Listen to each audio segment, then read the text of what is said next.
listening to a Posani Independent Media Productions exclusive.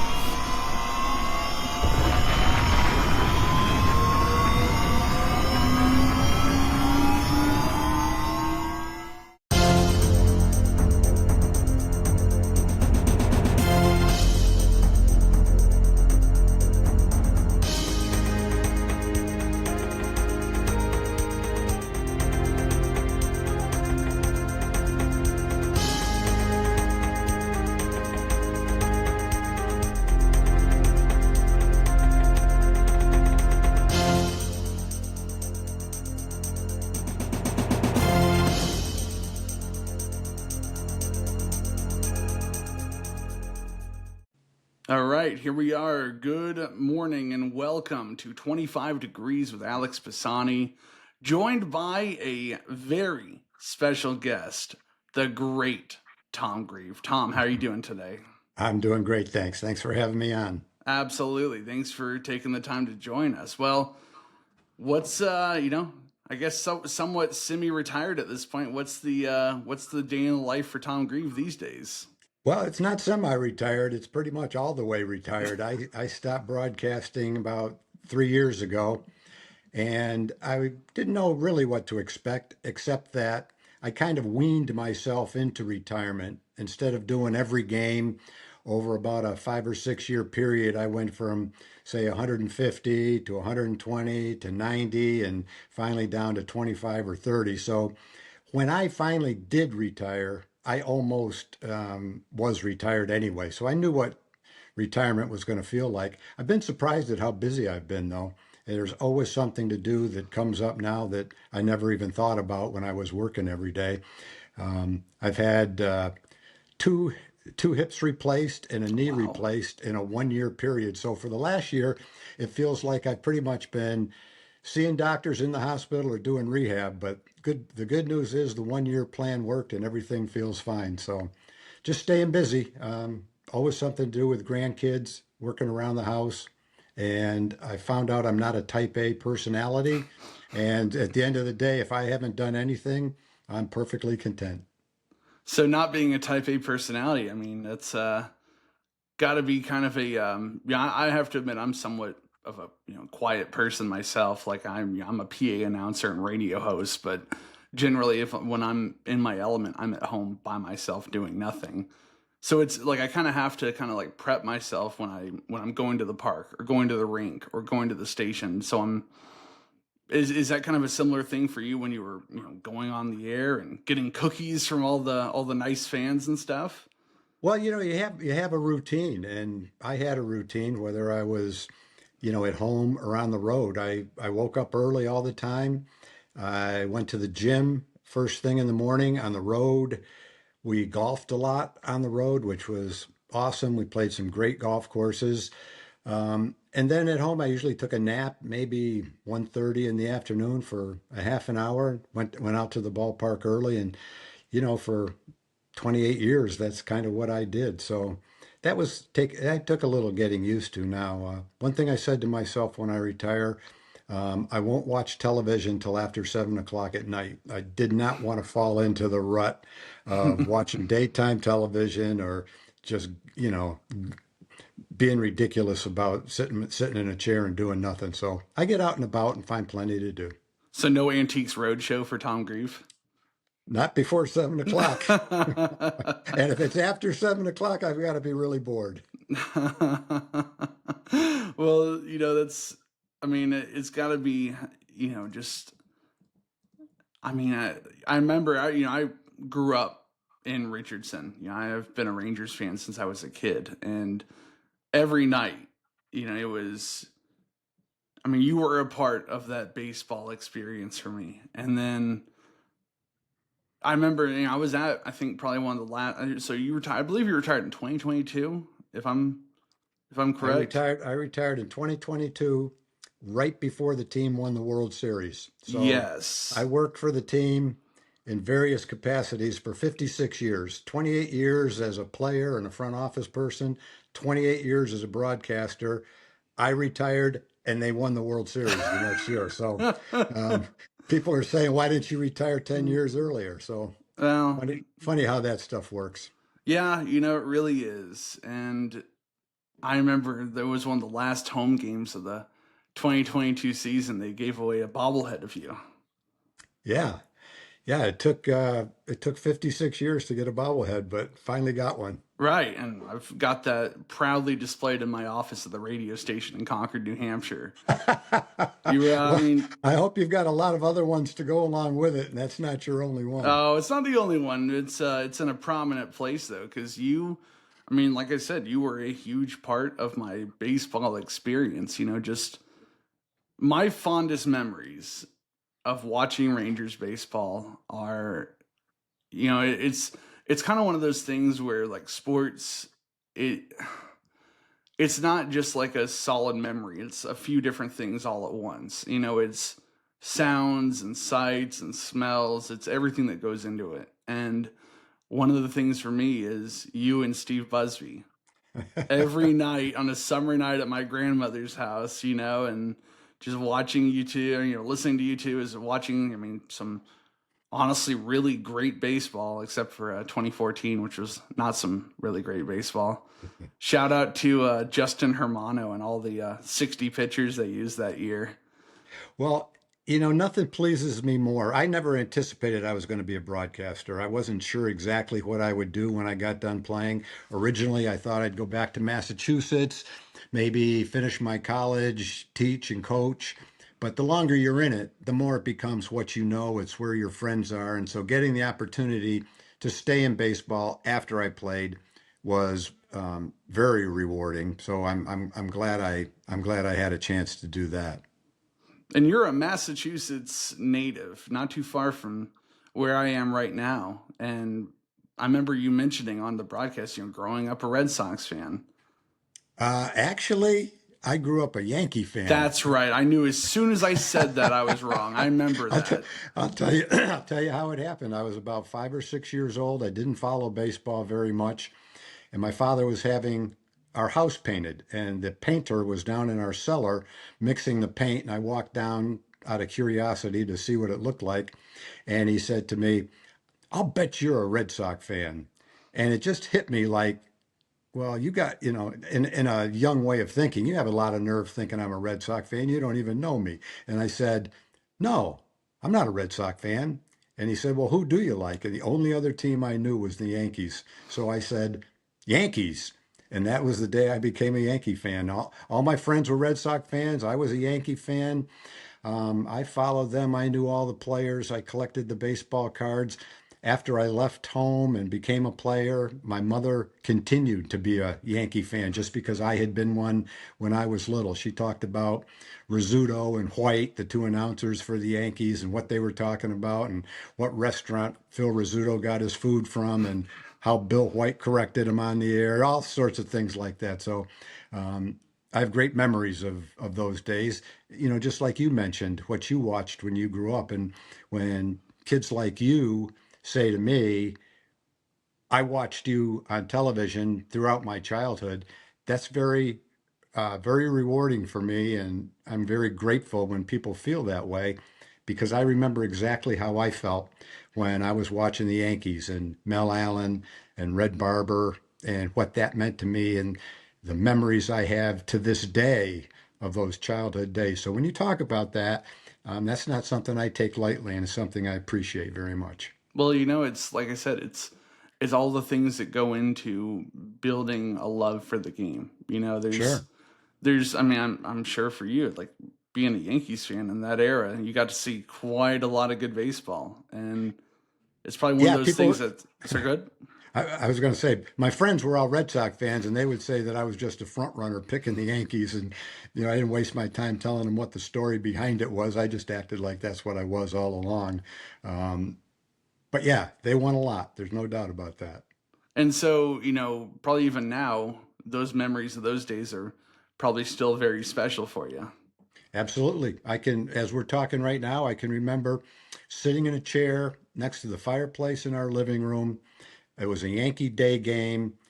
It was either tied or they were behind late in the game. And I don't remember who the manager was, Casey Stengel probably. And he sent Tommy Byrne, who was a left-handed relief pitcher for the Yankees. He was also a good hitter. He sent him up to pinch hit, and he hit a three-run homer to either tie or win the game late in the game. So, I've got a childhood memory of that comes. And while I'm talking about that, I remember going on a vacation to the beach in Connecticut with our family, and we were very young. My father was letting me listen to a ball game on the radio, and the Tigers were playing. And I remember going around a curve as we were getting to the hotel, and Al Kaline hit a home run. And every time after that, when we took the same trip to the same hotel, to the same beach in the summertime, when we went around that corner, I would say, "This is where Al Kaline hit the home run," or my mother might say it. So, yeah, I have those same memories when I was little, and we could go on forever, and I'm sure you could too. Mentioning little snapshots that come into our mind as we're talking.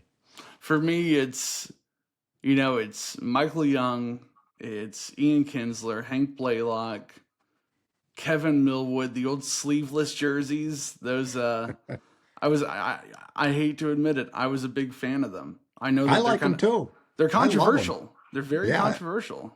I thought the guys looked great in them. I liked them.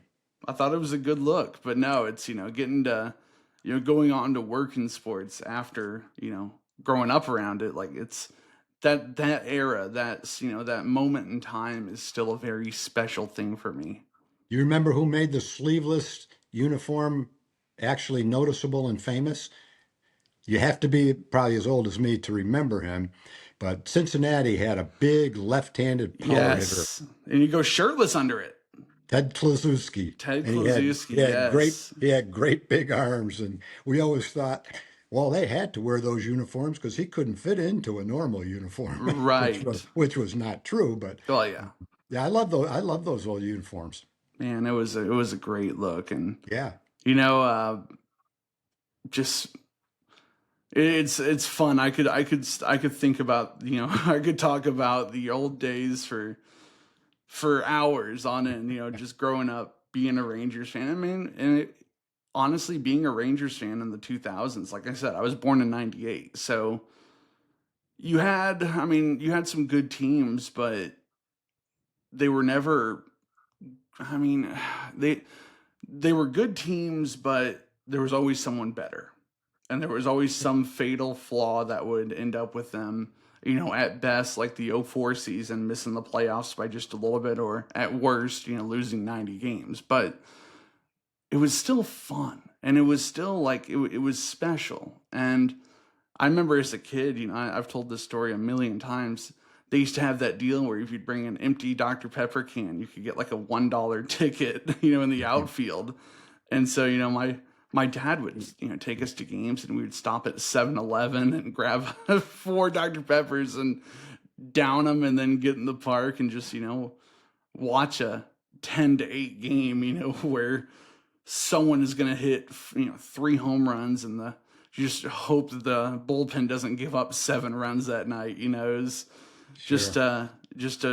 a special time for me as a fan, and If growing you up. if you grew up watching me play, you would have been a member of the Dr. Pepper Junior Ranger Club, which they had back then. All the kids were members of that. Jim Sundberg, I think, was the president of that club, and they met every now and then out in the bleachers, and Jim signed autographs and talked to them before the game. So that's what you missed out by being so young. Oh, I know, right? At the old Arlington Stadium. Yeah, yeah. What are some of the your memories of the old Arlington Stadium? Well, I always remember, and to this day, how people said what a lousy ballpark it was, and they'll say to me, "What did you think of that ballpark?" It was a minor league ballpark, and most of us on the team back then weren't veteran players. A lot of us were in the big leagues for the first time, and to us, it was a major league ballpark. We loved going to the ballpark every day. It felt major league all the way. You might go to some other ballparks and see ballparks with more history, like Comiskey Park, Fenway Park, Yankee Stadium, Tiger Stadium. But to us, this was our ballpark, and it was the first major league team that the Rangers had ever had, that this area had ever had. So we were proud to go to the park every day. Um, I remember the additions they would make to the ballpark. You couldn't hit a ball out to right field early before they added to the bleachers and blocked the wind from blowing in a little bit to right center field. So all the hitters appreciated that. Um, it was a ballpark that made it very difficult for the ownership to make any kind of profit because there were about 35,000 seats, 17,000 of them were bleacher seats, so there was no luxury boxes. So from the time we moved into that stadium, the talk was, when will the Rangers get a new stadium? And finally we did get a new stadium, and it was a beautiful stadium. And Yes. I think the first thing most of us said when we saw that stadium for the first time was, I can't believe that we finally have this ballpark. But I still have very fond memories of the old ballpark. You talked about some of the Ranger teams were fun, but they didn't win very much. There were teams back then where we had probably as many as 5 or 6 All-Stars, not at the same time, but we had Pudge Rodriguez, we had Rafael Palmeiro, Julio Franco, Dean Palmer, Juan Gonzalez, Kevin Brown, Kenny Rogers. We had a lot of good players. We didn't have the pieces at the end, the depth to make it all happen. But if you loved baseball and you went to watch the Rangers, you could have seen a season where I think Raffy, Julio, and I'm not sure who the other one was, and Ruben Sierra, all had 200 hits in one season. We had three Man. players with 200 hits, and you don't see that nowadays. So at any given time, you might not be watching a pennant winner, but if you couldn't find fun going out and watch that team play, then you really weren't a baseball fan. Especially on bat night. Well, we had bat. I remember bat night in the old ballpark.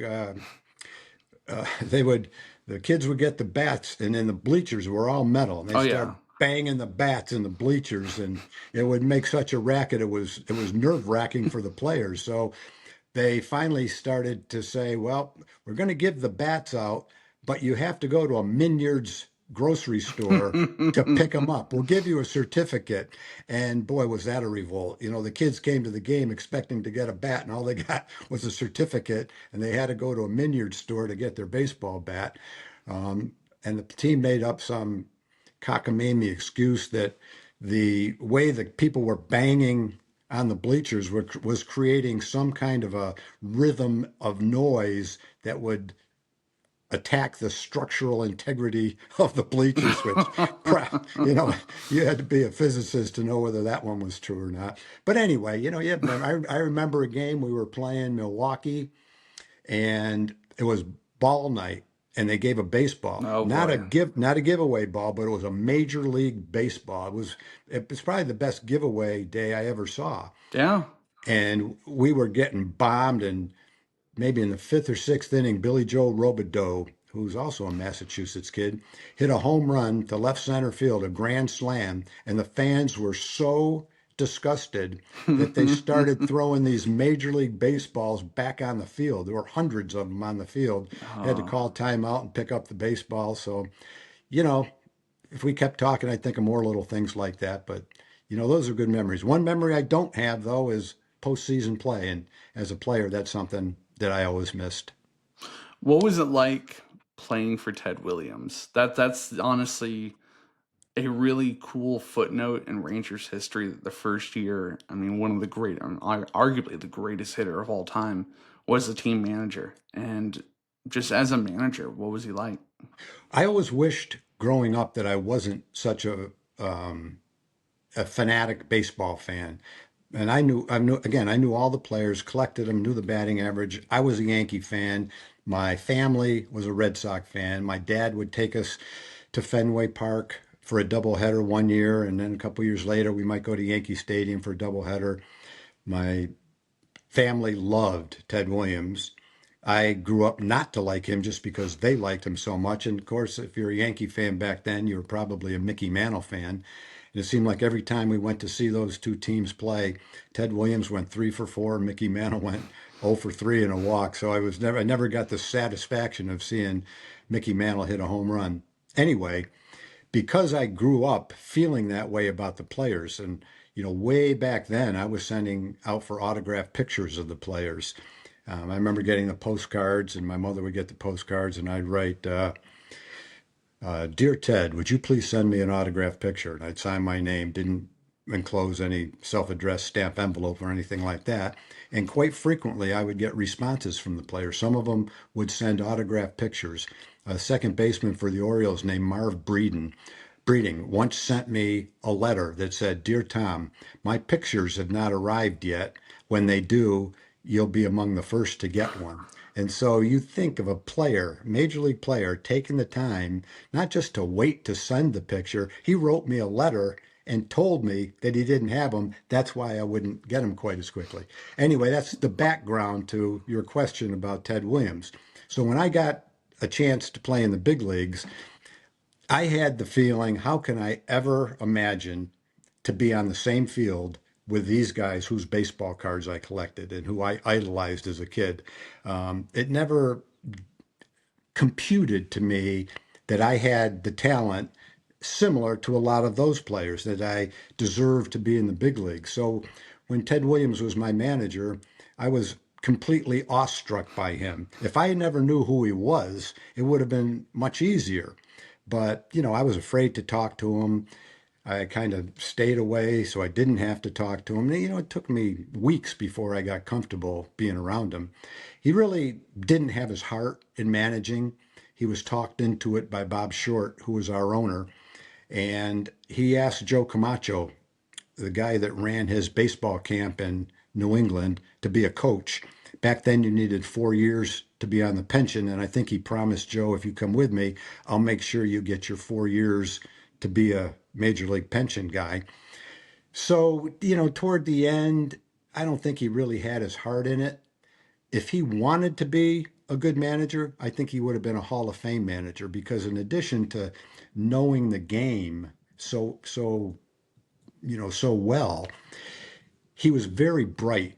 People don't know that side of Ted. I believe if Ted was in some other field, he could have been the CEO of a Fortune 500 company. But because he was such a great baseball hitter, you just say, wow, there's a jock that could hit a baseball. He was so much more than that. He was an expert fly fisherman. He was an expert photographer. And whatever he took up with a passion. As far as managing goes, he didn't even manage the games. Wayne Terwilliger was our third base coach, and he didn't relay signs to third base for Wayne Terwilliger to give to the players. He said, Twig, you've been a minor league manager, you call the game. And so Twig called the game from third base, which you don't see very often. On the other hand, if you wanted to talk hitting, then that's where his love was. And you better be ready for a 10 or 15 minute discussion, because it wasn't going to be short. One time he came up to me and he said, I want you to get in your batting stance, pretend there's a bat in your hand, start your swing, and stop when you think you make contact with the ball. And I'd never thought of that in my life. I had no idea on the spot in front of Ted Williams. And so I remember someone said, hit the ball out in front of the plate. So I made the bat go like past the plate and way out there like that. And he said to me, I want you to think about that overnight and come back and talk about it, because based on that answer, we don't even have a starting point. And so I thought about it. I asked a couple of other guys. They don't. I don't know where it is. And so he recognized that I didn't know, and he said, it's right there, and he grabbed a bat and he looked like it, and the minute he grabbed a bat, you knew he was a good hitter.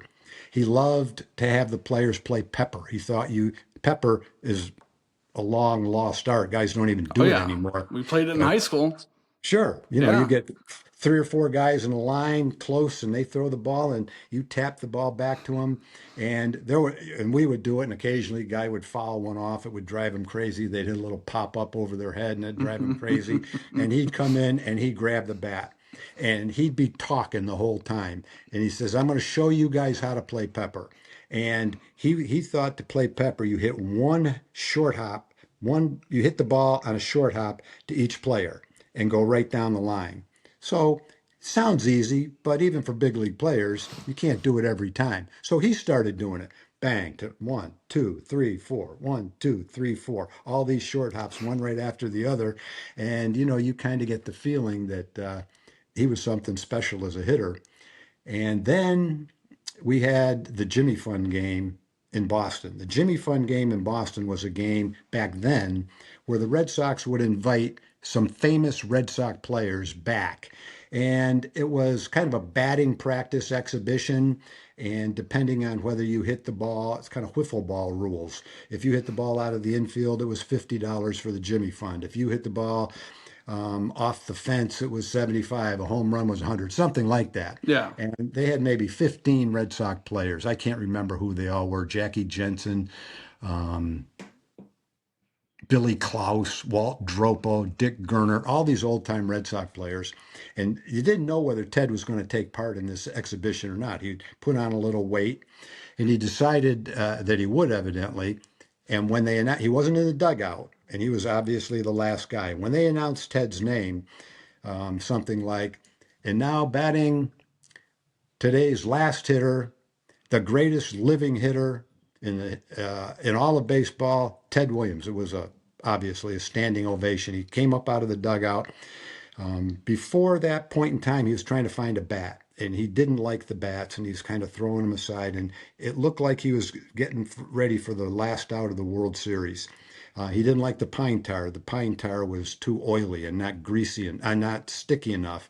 He had very flowery language. So the whole time he's in his own world, spouting these obscenities, trying to find the bat, getting it just right. He finally did. He walked out of the dugout. He ripped off his jacket. And Lee Stang was pitching batting practice, was pitching for this. And instead of walking straight toward home plate, which was a long way, he walked out toward the mound. He started screaming at Lee Stang to don't throw those little soft pitches, put something on him, put some mustard on him.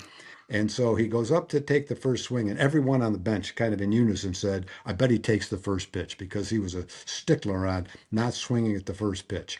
And so he watched the first pitch. He was very sarcastic. And some of us, not me, but some of the players were actually hoping that he'd miss every pitch. But that didn't happen. He probably took 15 swings. Every ball he hit was right on the barrel of the bat. He didn't hit any home runs, but every pitch was a line drive. And we're kind of sitting there going, man, that guy's 50 years old, out of shape. He can hit better than any one of us right now in a game. He came back to the dugout.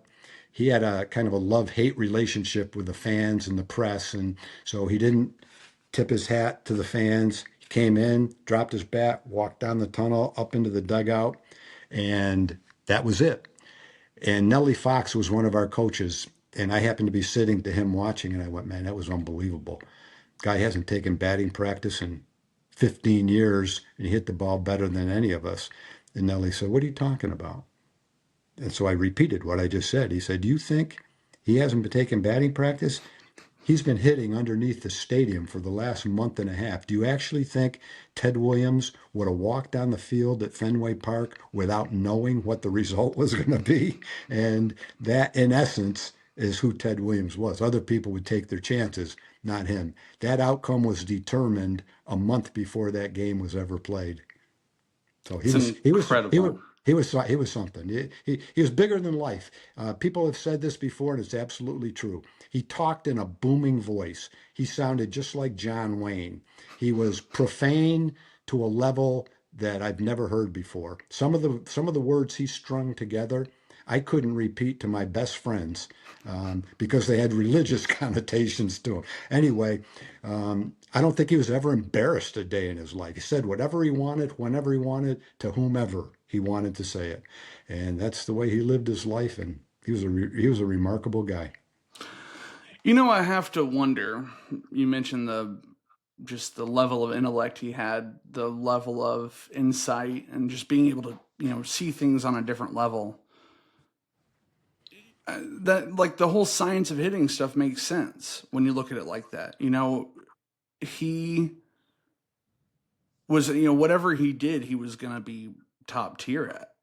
I mean, and I think there are some people out there that they just some people see things for as they are, some people see things for what they could be. And those people generally, whenever they do something, they master it. and they are able to take it and take it beyond what it is and take it to that next level. That sounds like a lot like Ted Williams. Well, Ted Williams, whatever, and I'm not going to go into them, but whatever the theories of hitting that he had, however many years ago that was, those theories of hitting from Ted Williams back then are what the today's analytics are telling the hitters they need to do. Now, there's other things that go into it that today's hitters don't do. Today's hitter doesn't care how many times he strikes out. He swings for a home run every single pitch. He'll take a walk, home runs and walks. That kind of an The outcome three true outcomes, yeah. is what they're looking for. That's not who he was. But back then, he would tell the hitters, you have to hit with a slight uppercut. Today, they talk about launch angle. And if a guy's hitting too many ground balls or too many line drives and he wants to elevate the ball, they'll say, you have to hit with a slight uppercut. Ted Williams was saying that, whatever, 75 years ago. And, it makes sense because in baseball, no pitch goes up.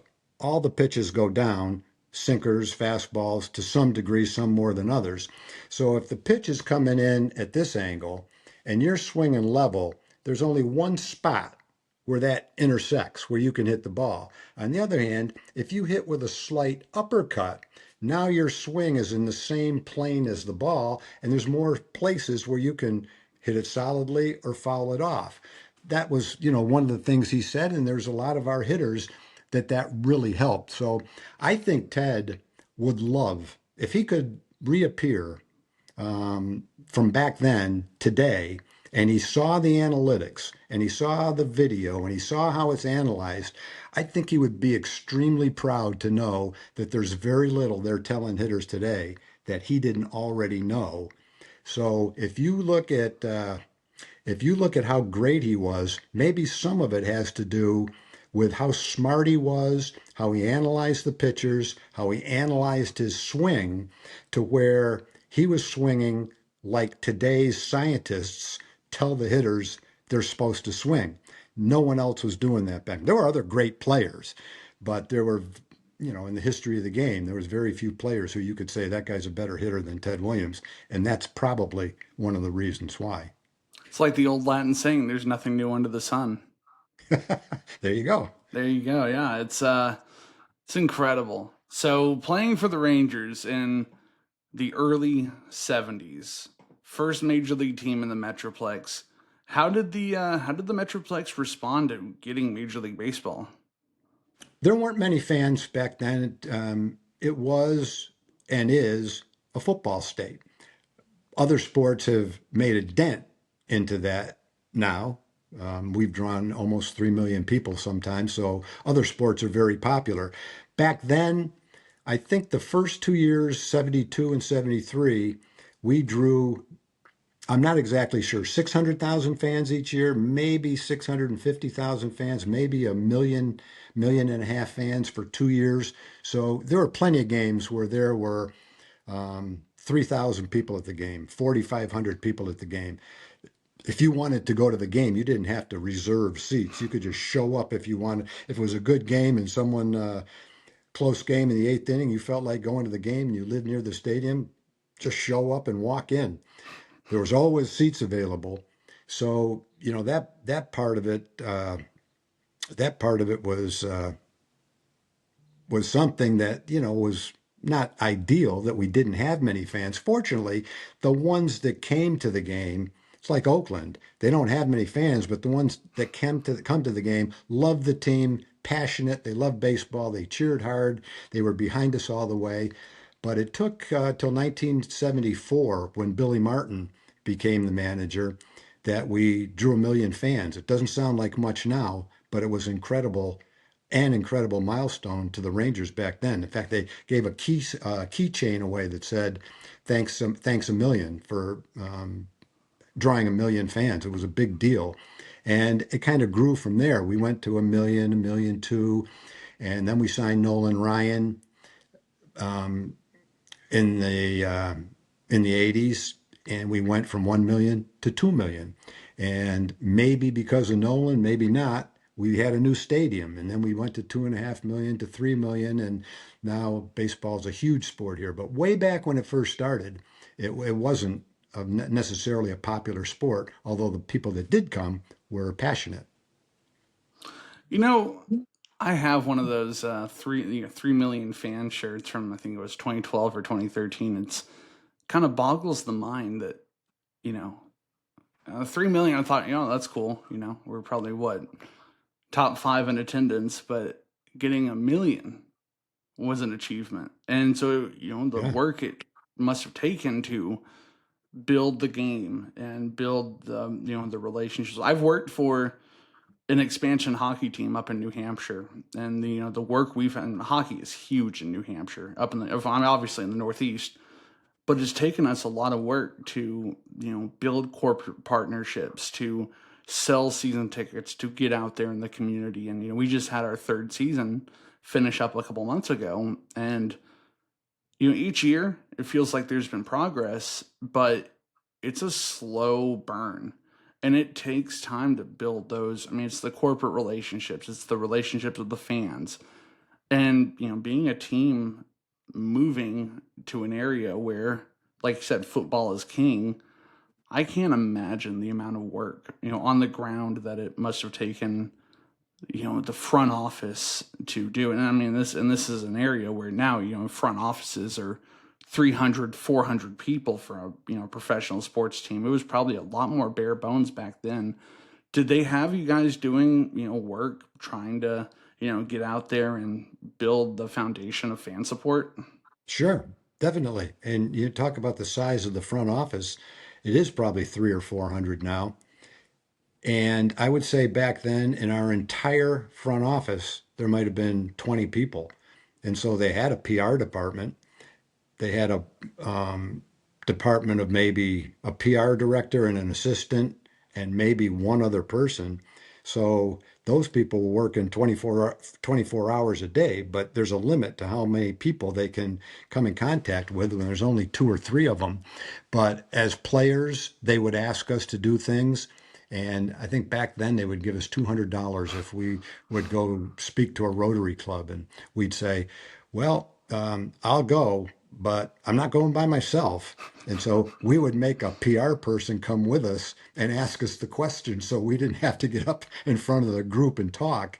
And eventually, that started to expand. More people did that.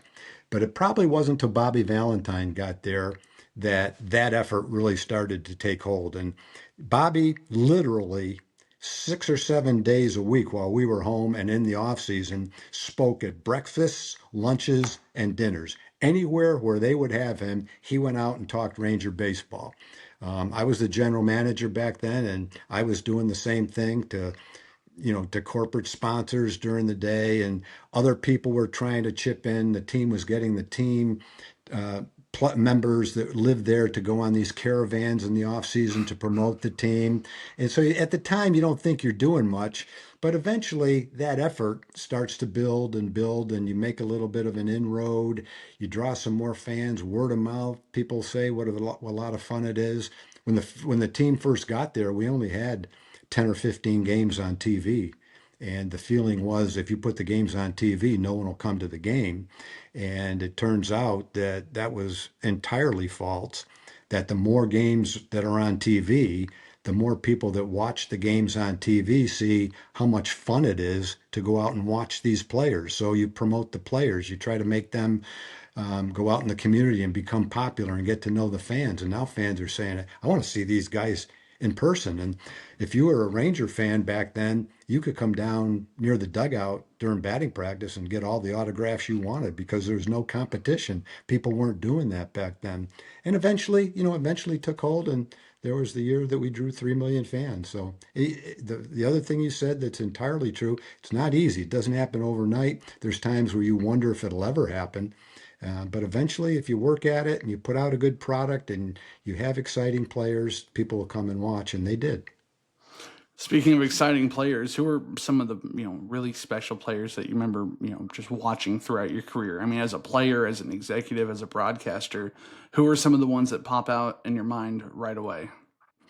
Well, I was a Yankee fan, but as a player, I always admired the Orioles. They seemed to be the team that was the most professional, that um, played the game the right way. They made contact with two strikes. They put the ball in play with a man on third base in less than 2 outs. Their pitchers threw strikes. They had a great manager, Earl Weaver. They had tremendous players. Brooks Robinson was my favorite Oriole. And Mark Belanger went to my high school, and people think he might be one of the three greatest defensive shortstops in the history of the game. They had Frank Robinson for a while, Boog Powell at first base. So those were a team and a player that I kind of admired as a player and a front office person. Probably my favorite player to watch, I'd say George Brett. I loved the way he played the game. He had enthusiasm. He had a smile on his face. He played aggressively. He was a Hall of Fame player. He was a lot of fun to watch. Some of the pitchers, the pitcher, I don't think I ever got a hit off him.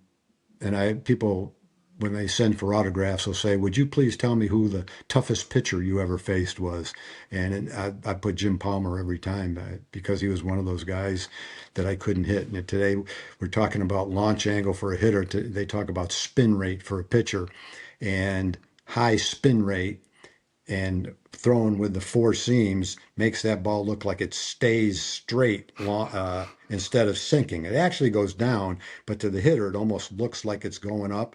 And he was 6'5", threw right over the top, and he had, I'm sure, high spin rate. And so he would throw high fastballs that looked like they were easy to hit, and they weren't. And for some guys, they would make an adjustment. For me, it's pretty much 0 for 3 or 4, and 5 or 6, 7, 8 swings and misses at high fastballs. So he would be the pitcher I'd pick.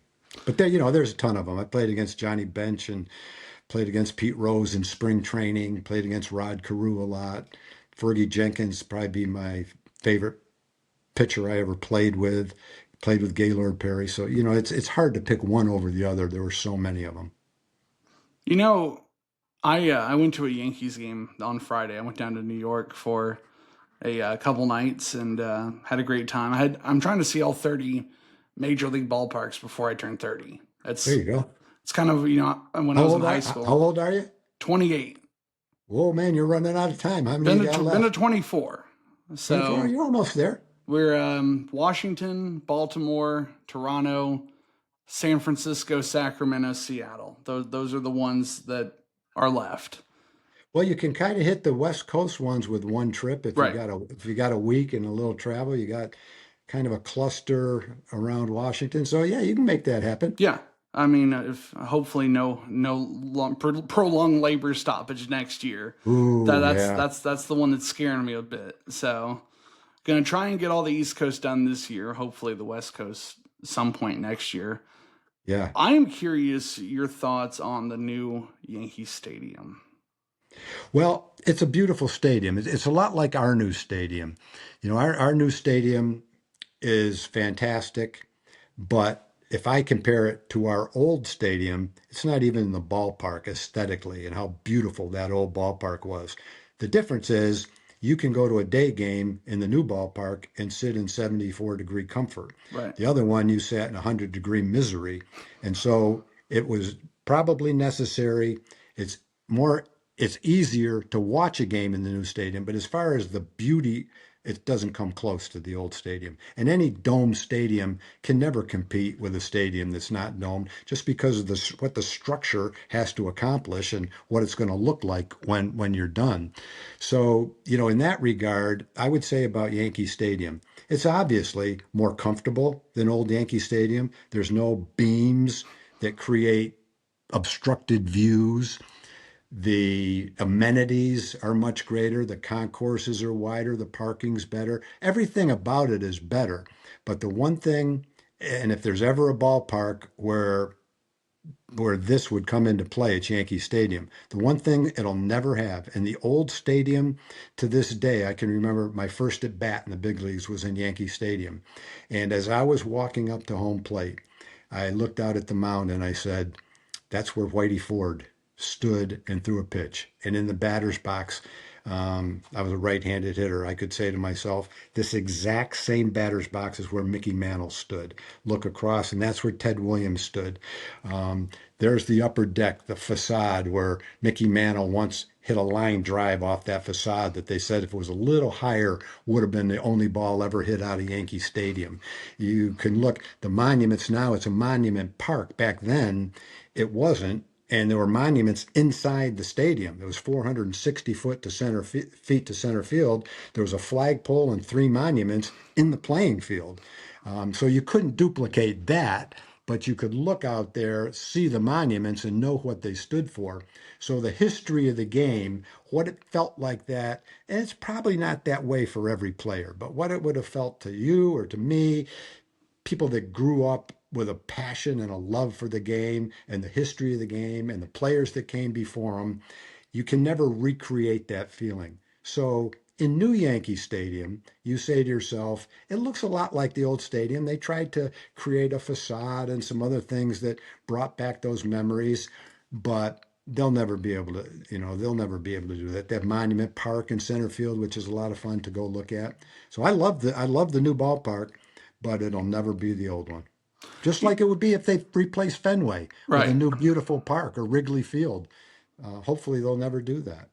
You know, when I was at Yankee Stadium Friday night, my impression was that, it was more of like,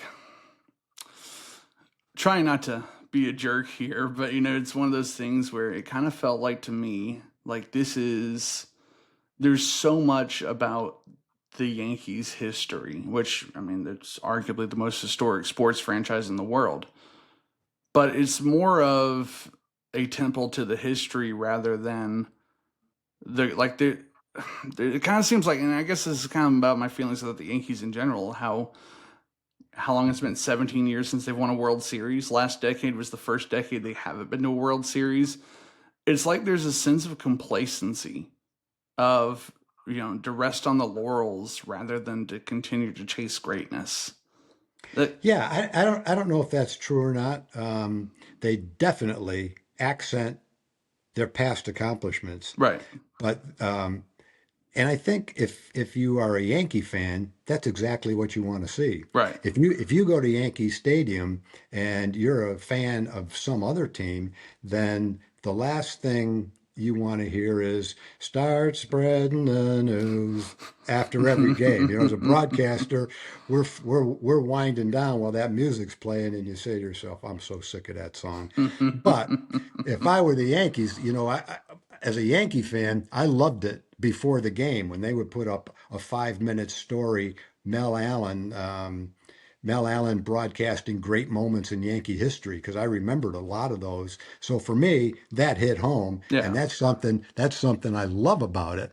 But for someone who's not a Yankee fan, I could see how it might strike you the same way.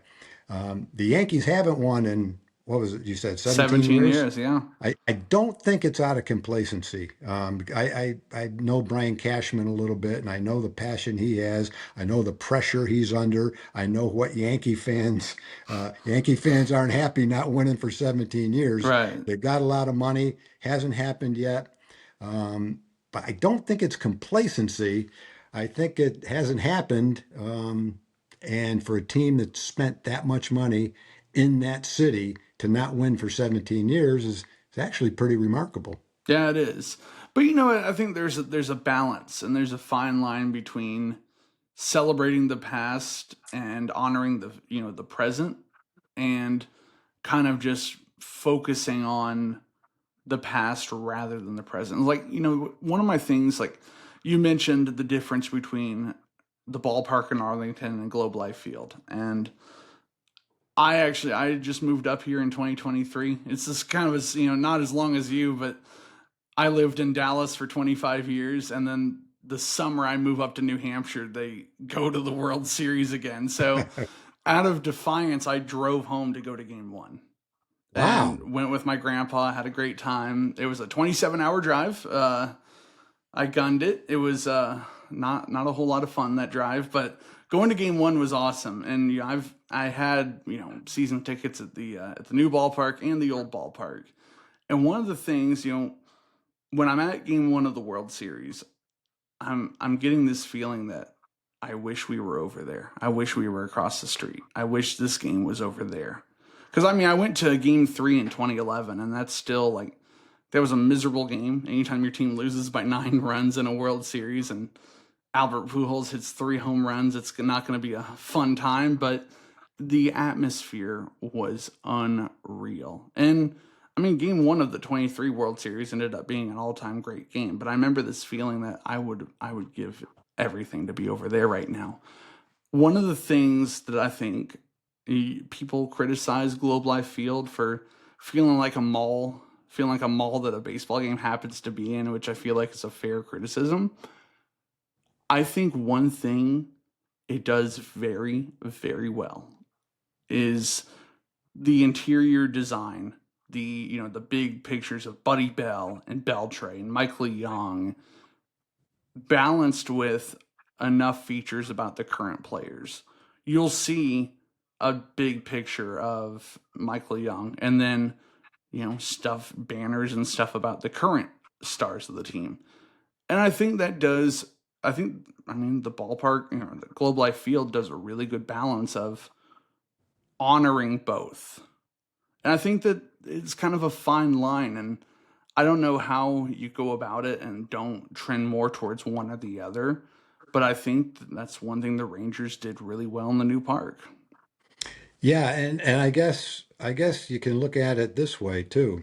If other teams had the history of the Yankees, they'd be celebrating it as often as the Yeah, Yankees. fair enough.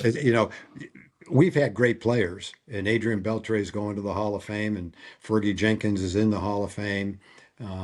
But they're not Babe Ruth. They're No, not Lou. They're not Lou Gehrig. They're not Joe DiMaggio. They're not Mickey Mantle. right, So I tend to give the Yankees a little bit of leeway in that, just because what they're putting up there on that video board every day, no other sports team in the world can do that. right. So, I can understand that. And It's a they fair haven't point. won in 17 years, so there's a limit to what they can put up there. I mean, Right. you see a lot of Derek Jeter um, when they were winning, but as you go now, they've got some great players. Oh Aaron yeah. Judge might be the greatest player in the game, but until they win and he hits the home run to win the game in the World Series in the seventh game, he's probably not going to get the same billing on that scoreboard as Right. these other guys. So, I think that's a yeah. fair point.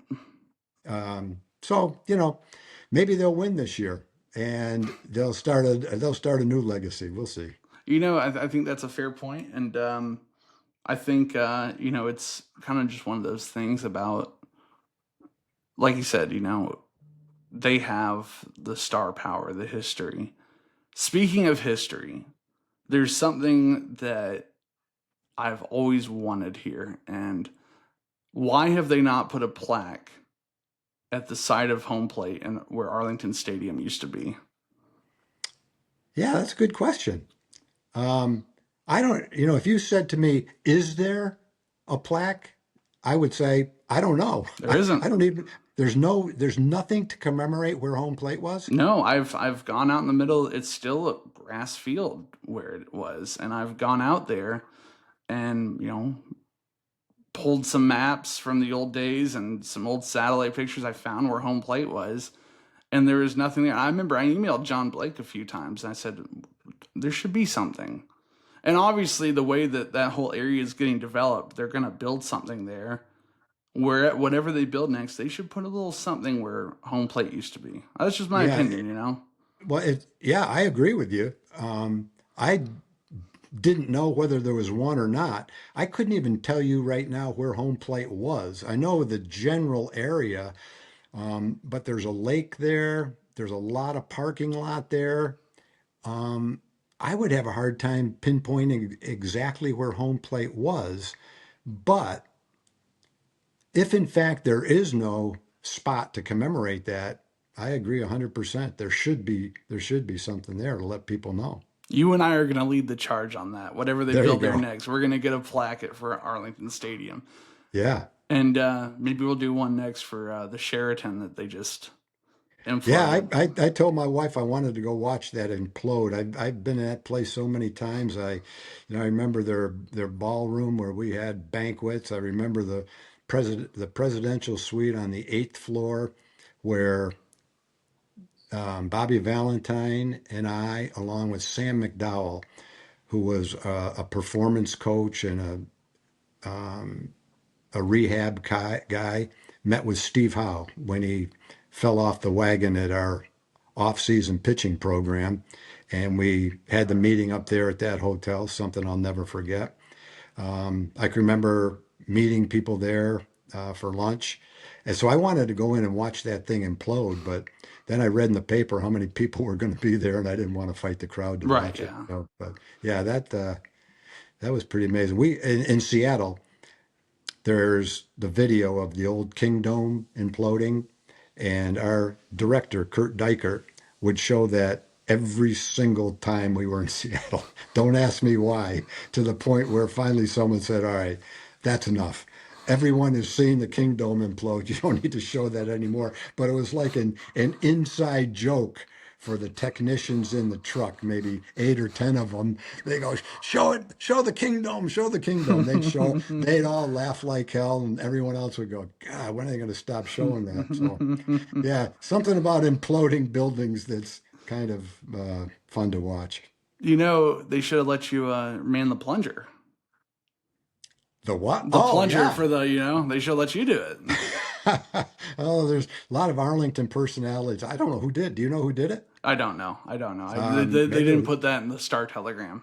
yeah, maybe it was the mayor. I don't know, but yeah, that would have been kind of a unique honor to be able to do that. I remember when they demoed Texas Stadium, they had the Kraft macaroni sweepstakes to be the whoever got to do it, some 12-year-old kid, and I was 12 at the time, and I was like, man, what's so good about him that I couldn't do it? I wanted to They be got the they one. got to they got to push the lever to implode it. Yeah, Oh, yeah, really? yeah. Well, I don't That's remember that. no, it's I remember being quite jealous of that kid. Like he's gonna go to school tomorrow and tell everybody what he did over the weekend and what I do. Yes. I hung out at my grandma's house. I didn't get to implode a building. Yeah, same thing as you're at a ball game and there's a kid sitting 2 rows down and he gets a foul ball and you don't. That could have been me. I know it's funny how that all works. Speaking of ballparks, what is one ballpark you just absolutely miss? Just one that's not being played anymore. Not around. Just what's one that you miss the most? Well, I love the old ballparks. My favorite park, and I grew up in Massachusetts, so my favorite park always was and always will be Fenway. Unfortunately, they're still playing games there. I've been and played and announced in Wrigley, and that's pretty unique too. But to me, it doesn't measure up to Fenway Park. So that's my all timer, but it's still in existence. If I were to pick the park that's not there anymore, I would probably pick Tiger Stadium, not because of its beauty or anything like that, just because it's one of the first parks I played in. I played in Cleveland, the old football stadium there, but that place was not fun to play in. It was strictly a football Right. stadium. It felt empty every time you played there. But Tiger Stadium was the stands were right on top of the field. It went straight up. It was all green.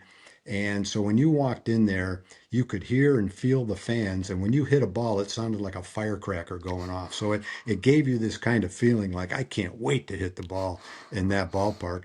I went to the University of Michigan, so I used to go to games there every now and then. So that would be the one that I would say isn't there anymore that I miss. But I You, love the old ones. I love Comiskey. I love the old Yankee Stadium. Baltimore's new stadium is absolutely beautiful, but their old one, I'm trying to think what it was called, Municipal Stadium. The Colts played football there too. That was fun to go to. did you ever make it to Polo Grounds? I never made it to Polo Grounds as a player, but when I was probably 15, I was a counselor at a boys club camp in Pittsfield, Massachusetts. And as a reward for working there, they gave us a trip to New York City. And one of the things a bunch of us did was to go to a game at the Polo Grounds. I never played there, but I did see a game there. So I know exactly what it looked like where Bobby Thompson hit that home run to left field. When I was there on Friday, I made a trip to the home plate marker at the Polo Grounds Towers, the housing development that was built there, and I got a picture of the plaque. And one That's of pretty the cool. yeah, no, it was awesome. And there's still the John T. Brush staircase from Coogan's Bluff. It's the last remaining part of Polo Grounds.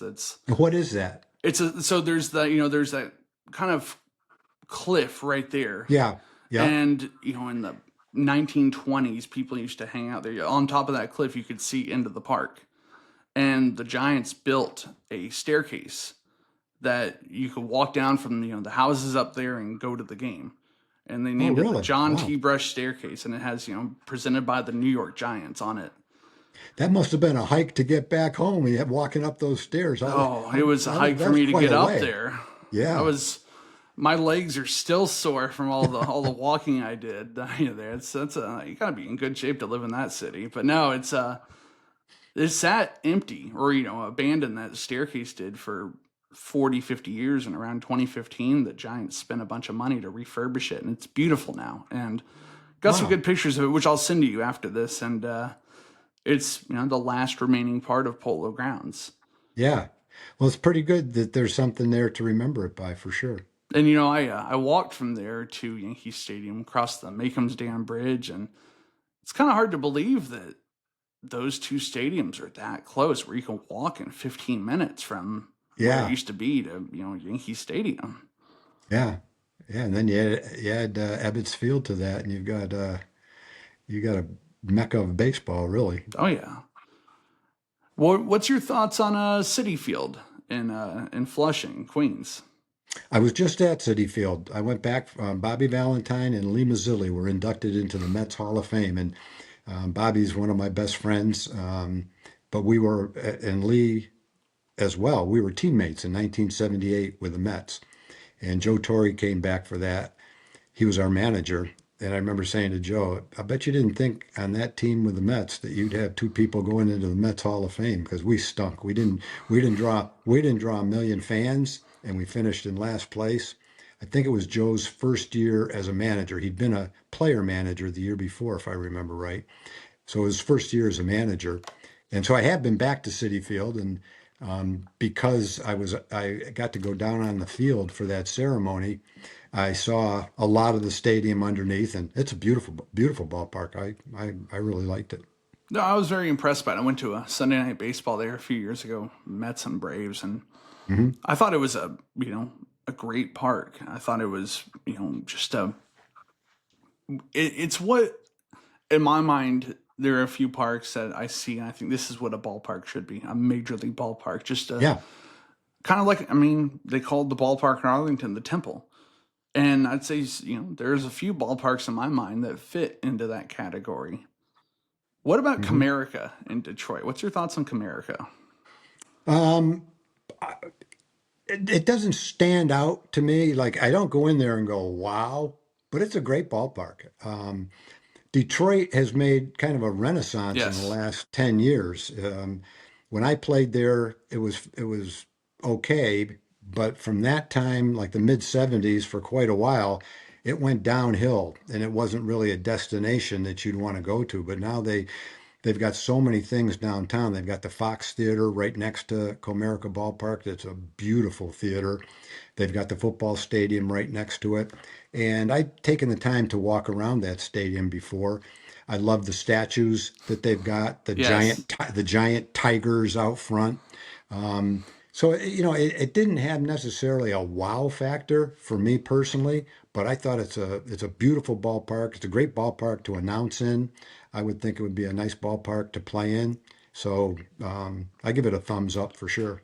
Of all the major league parks I've been to, I kind of like to rank them in my head and say, which ones are better than others. And one of those things I rank is I want to go into a ballpark and say, and get the feeling this is the home of the Tigers. This is the home of the Rangers. This is the home of the Yankees. I want it to be apparent that this is their place. I think the Tigers do a really good job, not just the Yeah. statues. There's murals of tigers. There Hmm. are it's very evident that is the home of the Tigers. Sure. And I I think they agree. do a really good job of that there. I do too.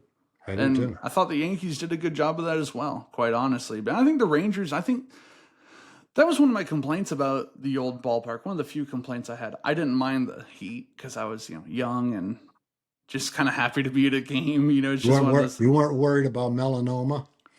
I mean, I was sitting under the home run porch any day game I was at, with those big fans up there.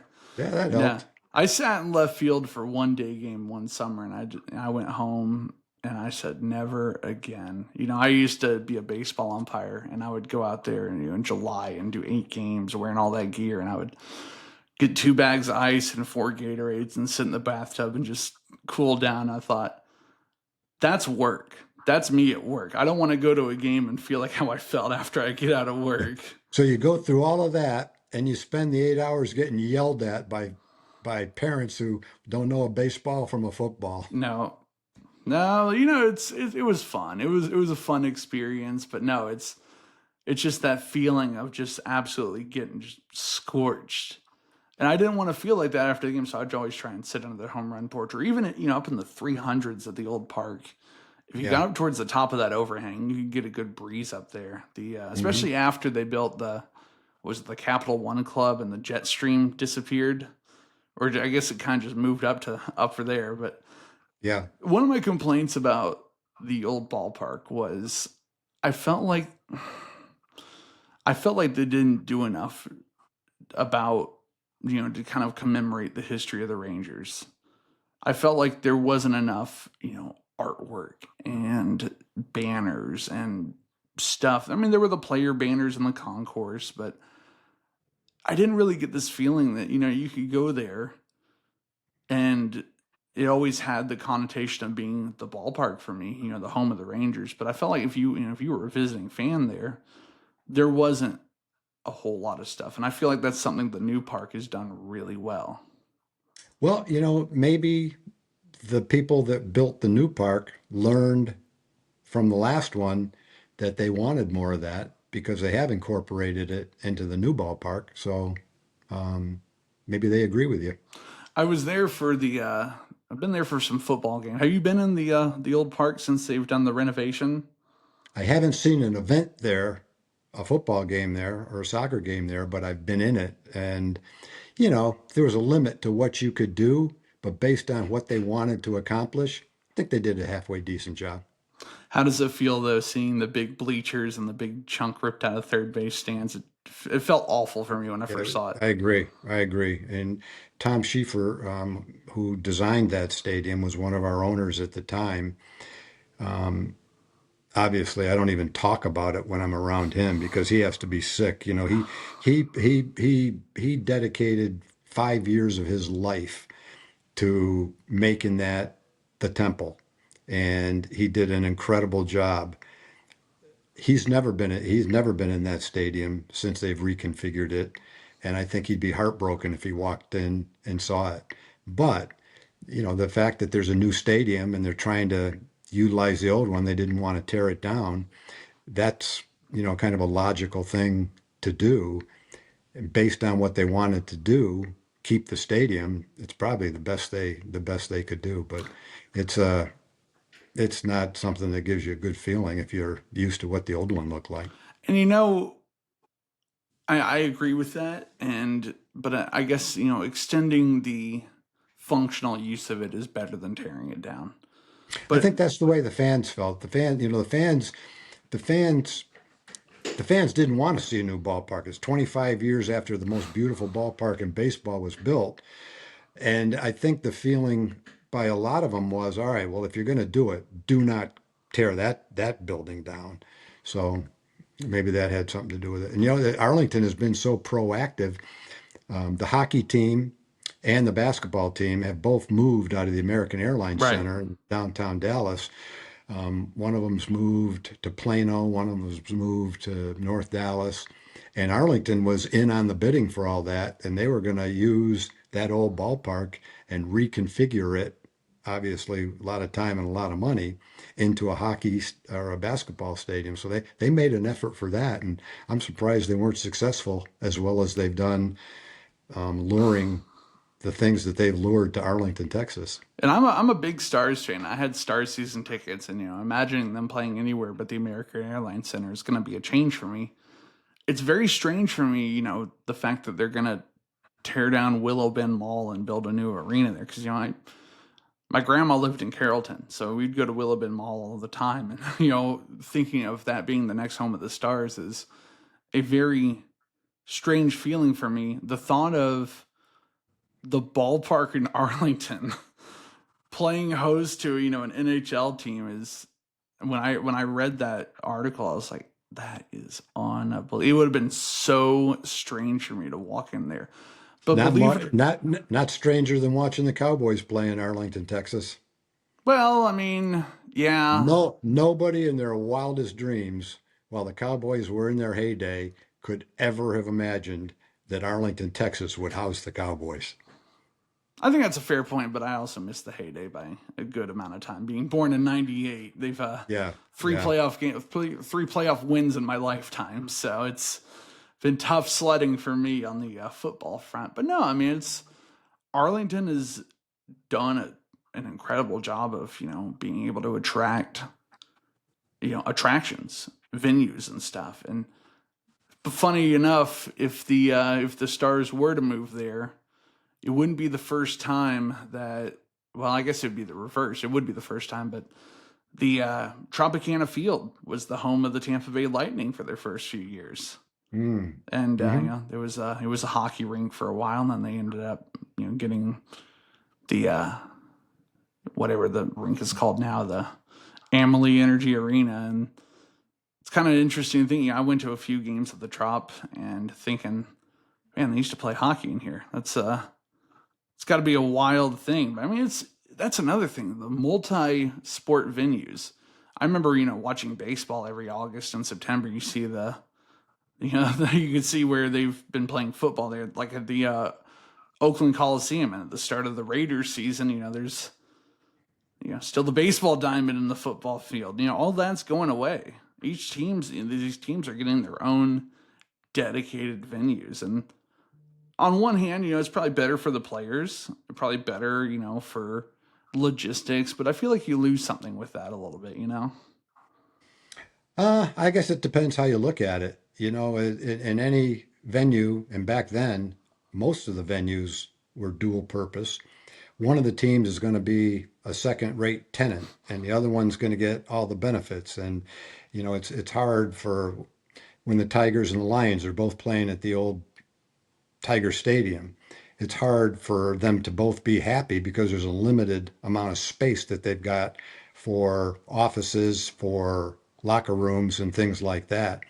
So I think to me, if you're a baseball fan, I don't like going into Oakland in the past and seeing a football field marked off in center field and all sorts of divots in the outfield, and it goes from a beautiful stadium to a trash heap really in the outfield.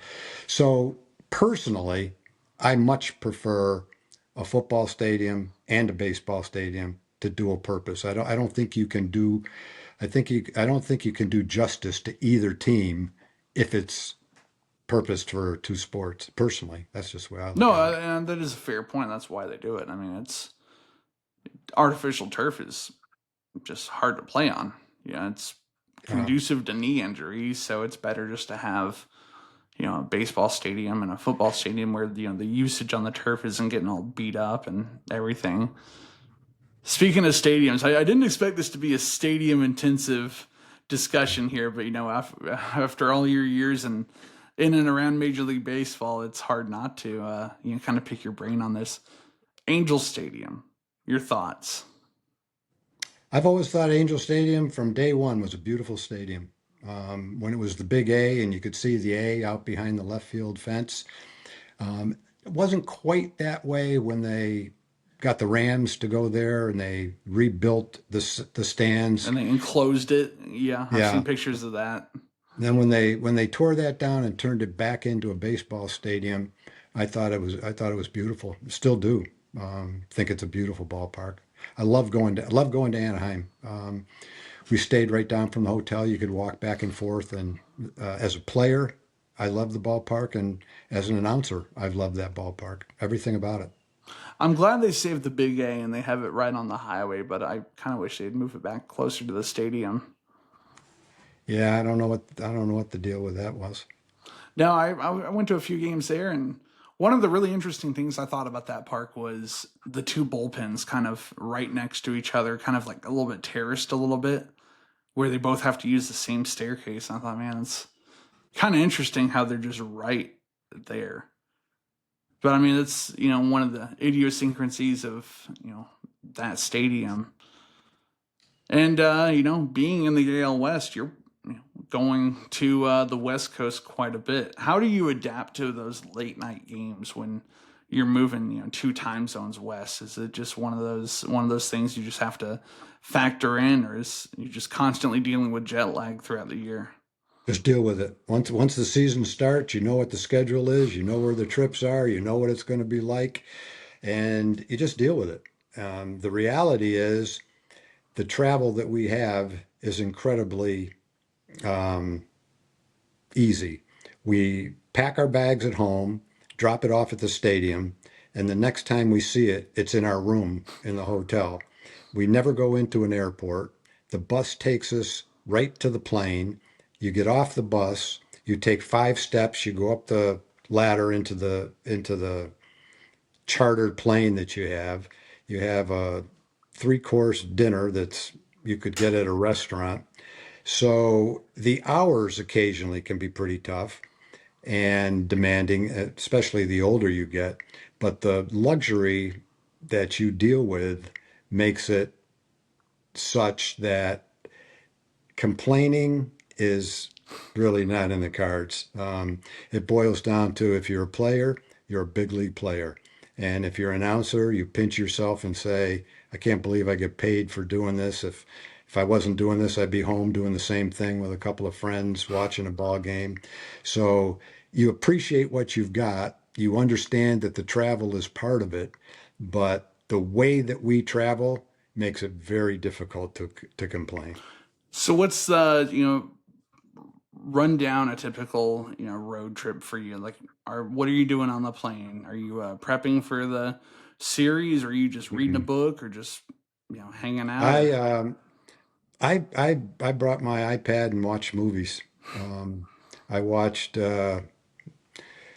oh, you name the series, and I probably watched it there. I watched Friday Night Lights oh yeah, twice over time. My all-time favorite show. I watched Sons of Anarchy. oh I yeah. watched I watched Game of Thrones.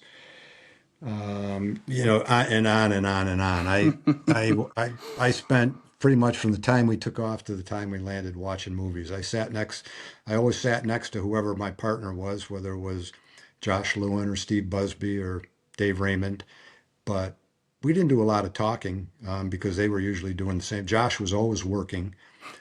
He was preparing not only for a Ranger game, but for whatever other sport he was doing. And so he was usually working. I don't think he had the patience to sit there and watch a movie. He had to be, he was wired, boy, and he needed to be working. Dave is a lot like I am, low key. He watched movies all the time. Buzz, I'm not sure what he did. He probably watched some movies, a combination of everything. Um, but as far as me personally, I think almost every trip I had something that I had planned to watch. Favorite Game of Thrones character? Just out of curiosity. I like Ned Stark. I was sick when he got killed. Yeah. I didn't know anything about that show. Anything. And generally, when you start off 5 or 6 episodes and they build that character up, to be the quality of Ned Stark, you just assume he's there for the duration. So when he got killed, I just said to myself, "Whoa, Yeah. this is a different kind of show." But yeah, I liked him a lot. I liked um, oh, what's the little girl's name? Not Sansa. Arya. I liked Arya a Yeah, lot too. yeah. I liked her when she was young. I didn't like her as much at the end, but I liked her when she was young. Yeah, Ned Stark's up there for me. I am a huge Tywin Lannister fan. Are you? I think Charles Dance is excellent in everything he does. And he, Yeah. he reminds me of, I mean, it's, the classically trained British actor, when they get up there and they've got the commanding voice, like Christopher Lee, they just suck you in and they just get you captivated. He does that for me. Yeah, Man, that's I didn't expect to be talking Game of Thrones with Tom Grieve. they had some all time characters in that. They had I won't remember the names, but they had two of the greatest villains that I ever rooted against in anything I've ever watched. The one guy, I don't know if I can even describe Was him it to where you can Stannis? come. What? Stannis? No, no. Yeah. This was the guy that was very very tough on Sansa. Was Oh, mean. the Hound. Not No, the and Hound? then at the end, he got his up and coming and revenge like no one I've ever seen on any show before, to the point where they made you almost feel sympathetic toward him.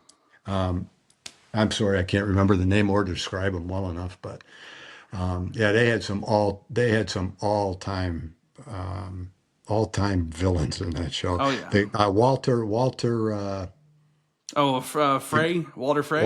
Walter Frey. He's the Yeah, one with the daughters, right? yeah, the Yeah, old that guy. guy. That guy was not a likable guy either.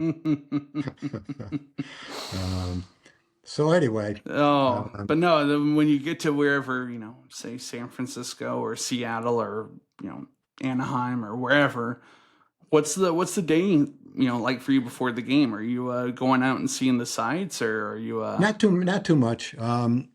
I've seen most of the sites. Seattle's the one place where we would go and do things, but I golfed a lot. I had probably every city. I had two restaurants that I liked. I wasn't the kind of guy that wanted to explore the restaurant scene and try a different place every time. The place I had two or three places that I absolutely loved, and I went to them. I went to them every time I went there. Almost every city. what are your places in Boston? Boston is the Atlantic Fish Company. Was right across the street from our Classic. hotel. Was one that I went to every time. That's one place where I would go to other places because there were so many places jam packed in downtown.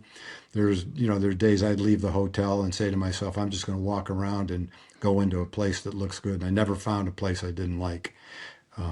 But Atlantic Fish Company, in fact, it was funny. One night I mentioned that on a game.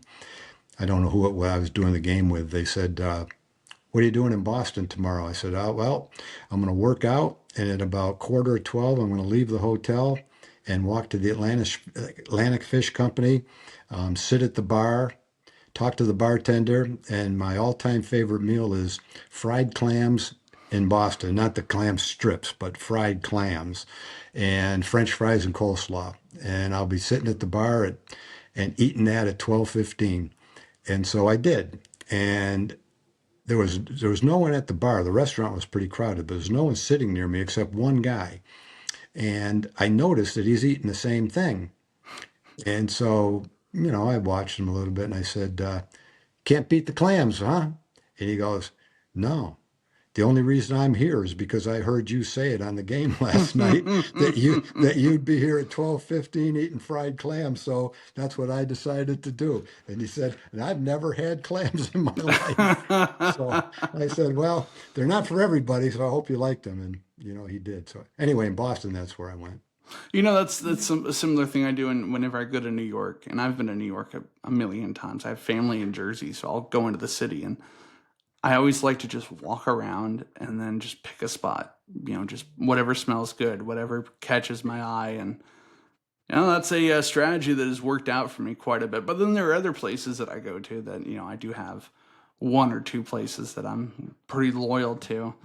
Now, I had Brandon Snyder on the podcast a few weeks ago, and he told me about in 2012 when the Rangers went to San Diego, getting to hang out with the Navy SEALs.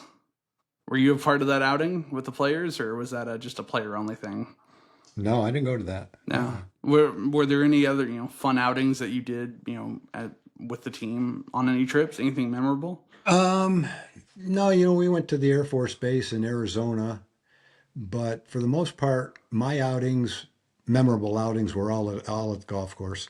And we did that. We did that a lot. We golfed at frequently. We'd be teeing off at 7 o'clock in the morning before anyone was there, looking at each other and going, "How in the world did we ever get on this golf course?"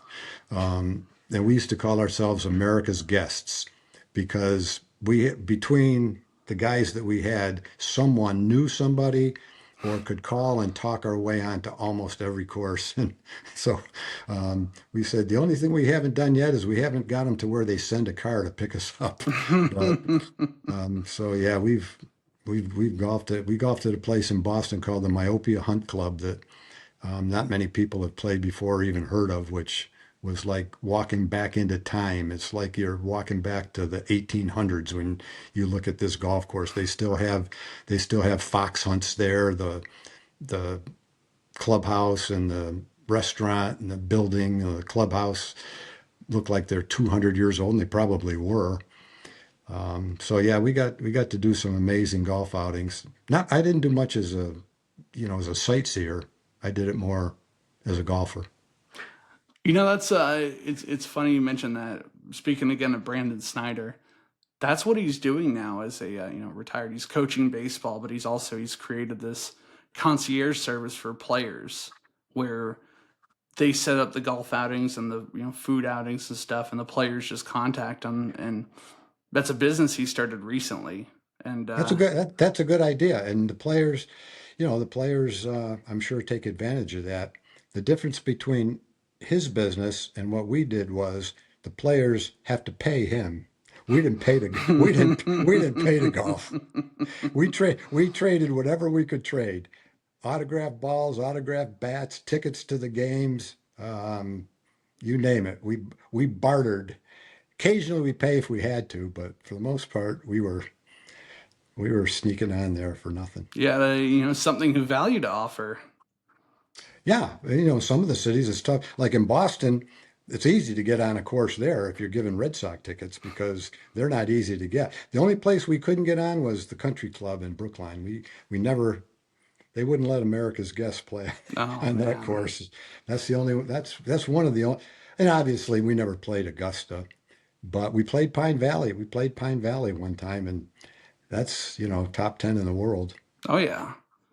And is that something that you really miss about the being retired? Just not are you still going around to all these courses, or is it No, no. The day I retired, I quit golf.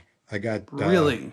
yep. I loved it when I did it, but I got to the point where I reached as good as I was going to get, and it was starting to go downhill.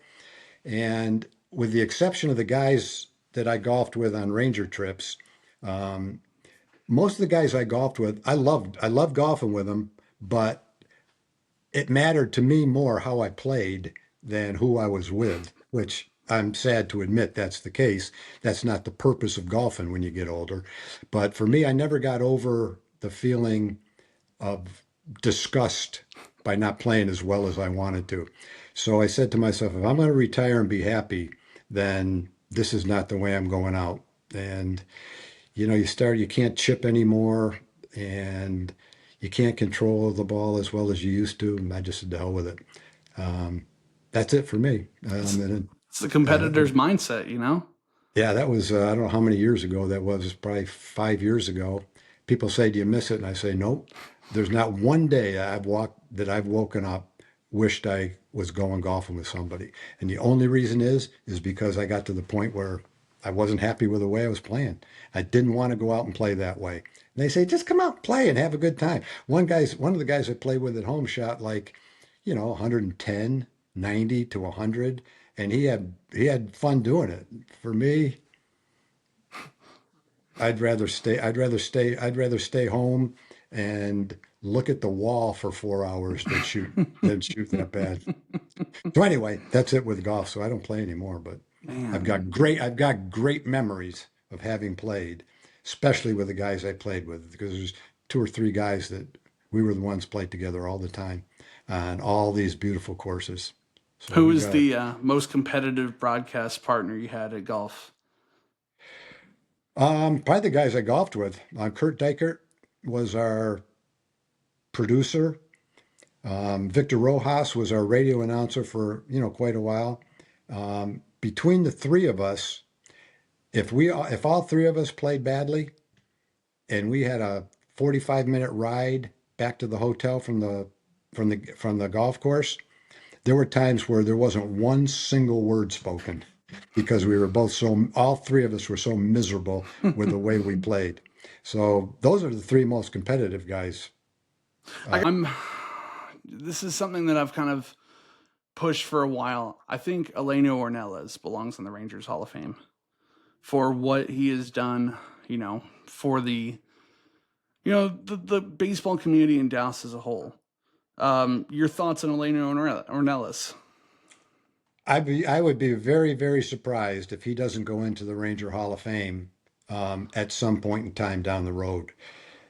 The way that he's had to broadcast, he's like on a lot of the road trips, he's a second class citizen. There's not room in the main press box for him to announce. In Yankee Stadium, they put him out in left field sometimes. Other stadiums, he's like in a deck above everybody else, all by himself. And through it all, he's been an excellent announcer. He does our Spanish broadcast. So I agree with you on that. And I would be thoroughly shocked if he doesn't go into the Hall of Fame at some point in time. He definitely deserves to. Yeah, that's just like the Arlington Stadium movement. We're gonna lead the charge on that. Yeah, Well, there you go. Tom, thank you so much for taking the time to You're welcome, Alex. to do this. I enjoyed being on your show. Absolutely, and this is gonna go live Monday night, and I'll make sure and send you a link. And if all our listeners, if you like the show, like and subscribe, you'll find more here. So, Tom, thank you, and have a good rest of your day. Okay, Alex. Thanks for having me. Thank you. Good night, and God bless America.